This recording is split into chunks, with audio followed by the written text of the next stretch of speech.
by Lindsay Hoover, Harris Fricker, and Bill Stern. We'll be talking about some of the key public markets and investment banking issues in a week where there's been a lot of news relating to this subsector of the industry.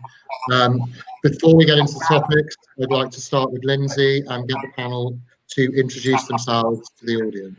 So I'm Lindsay Hoover. I've been investment banking for a number of decades in Silicon Valley primarily, involved in everything from technology to media to a fair amount of devices, diagnostics, and pharma. I went to Hawaii to run the corporate finance operations for a medtech incubator in Hawaii and became attuned to the mental health crisis through getting involved with a virtual reality software company that I'm a co-founder of. We're developing a suite of behavioral health applications. And I became aware of the global mental health crisis and became intrigued by the potential for the novel molecules that are being created in this space to really have an impact in that area, not only to help address mental health issues, but to optimize mental and neurological health and performance. So I, with a couple of friends, formed a fund to focus on investments in the sector, and we invest in everything from plant-based to synthetically derived medical therapies and psychoceuticals and associated technologies, all the way to interesting wearables and haptics that we hope will one day completely eliminate the need for psychoceuticals and drugs in the sector. Very excited to be here and very excited to see what's happening in the industry. Fantastic. Thank you, Lindsay. Harris, over to you. Hi, Harris Fricker. I'm in the investment banking world as well. I'm president of Stifel GMP up here in Toronto. Really started my career in Silicon Valley as a tech entrepreneur. Have always been interested in disruption. I think the algorithm for wealth creation is rooted in disruption. So was an ex-combat sports athlete as well, suffered some concussions, which led to interest in cognition and the like, and have been into biohacking, nootropics, wellness, health span versus lifespan for a long time. A bit of a health freak, and read How to Change Your Mind with enormous interest, and am very interested in seeing the evolution of the market and transitioning what is a crisis in the mental health area due to lack of efficacy of the current modality. So very excited by what's happening in the space, and equally cognizant of the need from a capital markets perspective to do it right. Thank you.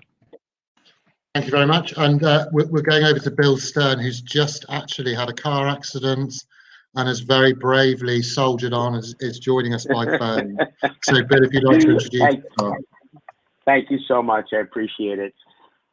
Good afternoon. So my name is Bill Stern. I am one of the managing partners at Venture Group Capital.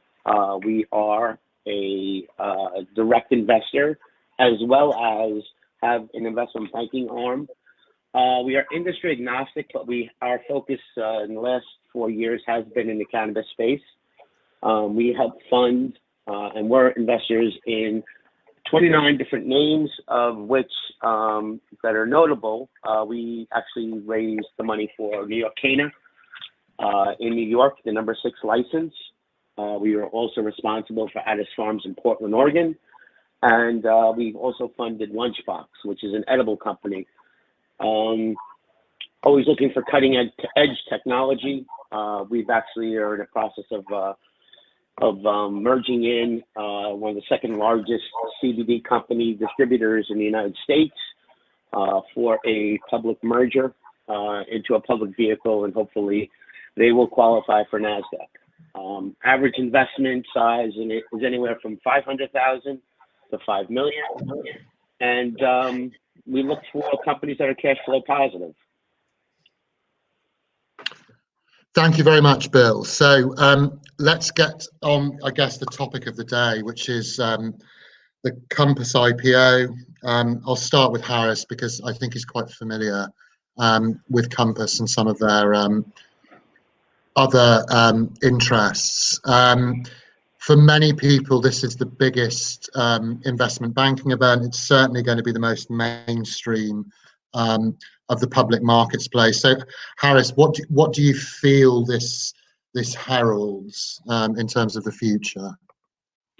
Yeah, I would say from the outset that I'm more familiar with Atai, which owns a large stake in Compass.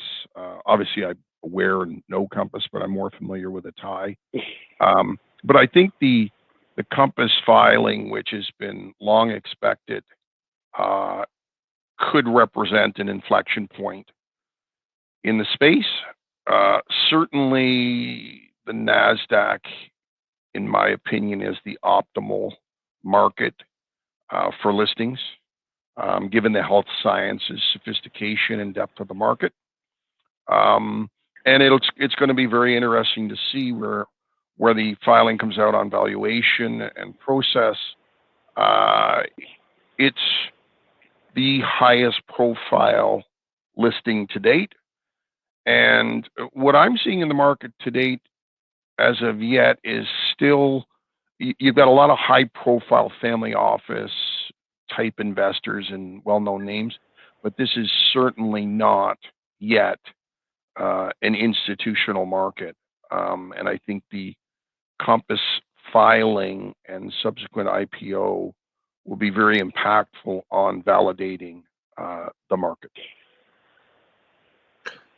Thank you. And so, just picking on something that Harris said there, Lindsay, just for a kind of more generalist audience, what is the big kind of difference in terms of prestige, size, etc., between the Canadian listings that we've seen so far on the CSE, on the NEO exchange, and this very prominent NASDAQ listing? Well, if you want to access, the retail public in the U.S., you really are almost forbidden from, holding penny stocks. So if you're a money manager or a fund manager, you're generally not even going to be able to invest in stocks of the price range that are, typical in this Canadian market, much less that kind of an exchange. And I think that the over-the-counter exchanges in the U.S. do not have the same kind of currency with the public, the same popularity, the same liquidity even as these smaller exchanges in Canada. So it's really a different world. So it's very exciting, of course, to see the first NASDAQ IPO for a company. I agree with Harris completely. This is probably the most appropriate exchange because it's also where you're going to find a lot of biotech and pharma, in addition to the NYSE, of course.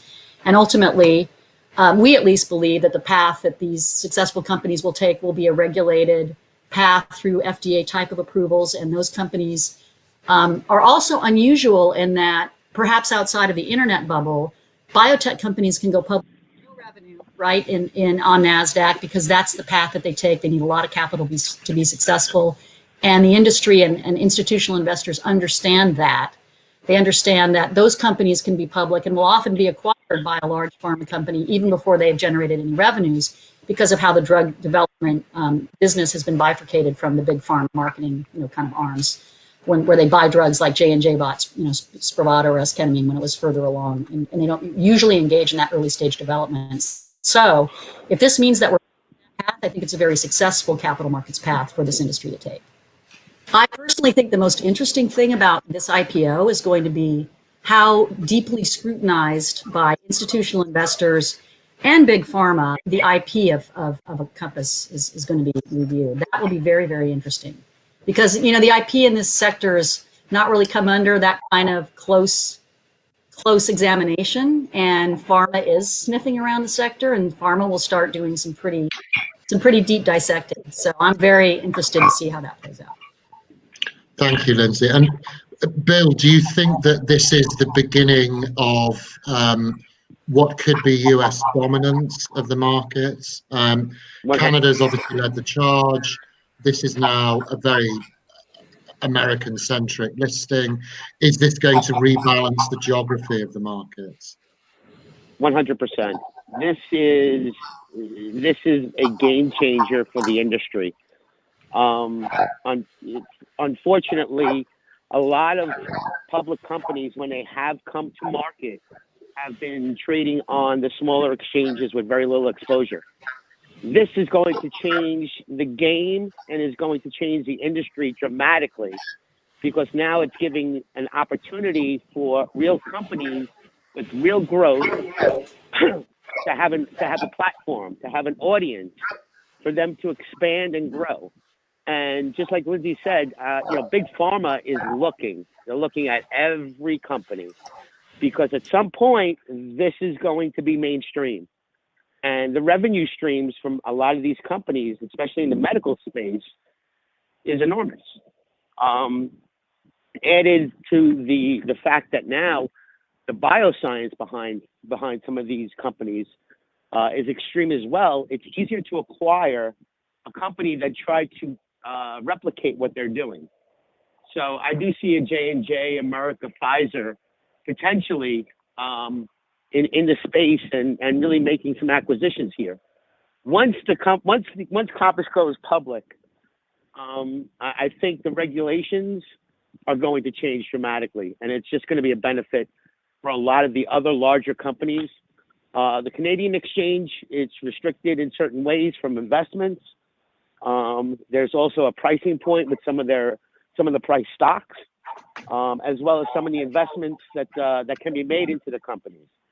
So this is, we're absolutely excited on our end, and watching how this actually comes to fruition. Thank you, Bill. So Harris, you straddle the Canadian border, if you don't mind the slightly weird analogy. What does this mean for Canadian companies that have already listed, RTO'd, or are planning to? How is this going to affect the other ostensibly smaller players in the space that have committed to Canadian listings? Sure. So I think you have to look back at the cannabis formation of the cannabis market here in Canada, which really was driven by the unavailability of listing in the United States, and the problem with federal illegality, while you had, depending on the state, rec or medical legality. That duality doesn't exist here, which I think is fantastic. You've got things going through proper trials, demonstrating or not demonstrating efficacy. And that's a much better pathway, in my opinion, than what we saw on cannabis, because the market was just entirely different. And the Canadian market was very flexible.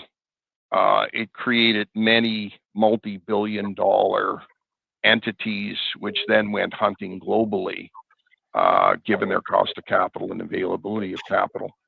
This is a little bit different, as we've alluded to.